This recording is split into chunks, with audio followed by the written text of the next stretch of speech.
ত্রয়োদশ জাতীয় সংসদ গঠিত হওয়ার পর সরকারি দল এবং বিরোধী দল প্রত্যেকেই একটা কমিটমেন্ট দিয়েছে বহুদিনের প্রচলিত যে ট্যাক্স ফ্রি গাড়ি এবং প্লট আমরা নিব না, এই বিষয়ে আমরা সিদ্ধান্ত নিয়েছি। এবং গতকাল এই বিষয়টিকে সমর্থন জানানো পূর্বক আমি এই সংসদে একটা বক্তব্য প্রদান করি, যেটি আজকে বিভিন্ন মিডিয়াতে এটা একটা বিভ্রান্তি ছড়ানো হয়েছে।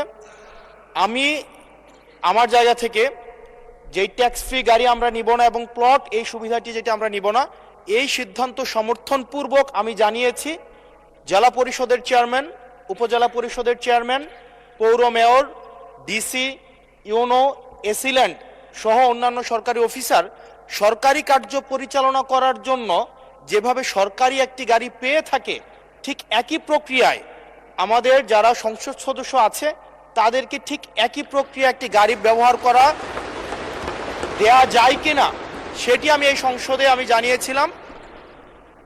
সরকারি মালিকানাধীন একটি গাড়ি যতদিন পর্যন্ত এমপি থাকবেন ঠিক ততদিন ব্যবহার করবেন এবং সেটির জন্য কিন্তু এক্সট্রা খরচও লাগবে না, কারণ আমাদের এই সংসদ সদস্যদেরকে কিন্তু ইতিমধ্যে 70,000 টাকা কিন্তু গাড়ি মেনটেনেন্স করার জন্য দেওয়া হয়। এখন গাড়ি মেনটেন্সের জন্য 70,000 টাকা করে দেওয়া হয়, কিন্তু আমাদের গাড়ি নেই।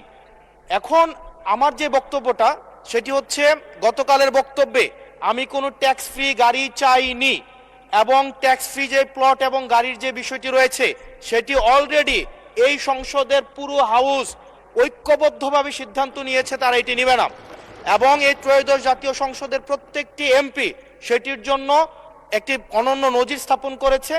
এটি মিডিয়াতে বিভ্রান্তি সৃষ্টি করেছে, সেটির জন্য এখানে পুনরাবৃত্তি করেছি সকল এমপিদের পক্ষ থেকে যে আমরা ট্যাক্স ফ্রি গাড়ি বা প্লটের সুবিধা না, অন্যান্য যে সরকারি সুবিধা আছে সেটির মতো করে যতদিন এমপি থাকবে ঠিক ততদিন এমপি শেষ, তারপরে হচ্ছে গাড়িটি আবার সরকার ফিরিয়ে নিবে। সেটির জন্য হচ্ছে আজকে এখানে দাঁড়ানো মাননীয় স্পিকার। ধন্যবাদ মাননীয় সদস্য। বিষয়টি ইতিপূর্বে ক্লিয়ার করা হয়েছে এবং আমার মনে হয় সংসদ সদস্যগণ ট্যাক্স ফ্রি গাড়ি এবং প্লট না নেওয়ার যে সিদ্ধান্ত গ্রহণ করেছে এটি দেশবাসী তাকে অভিনন্দন জানিয়েছে। ধন্যবাদ।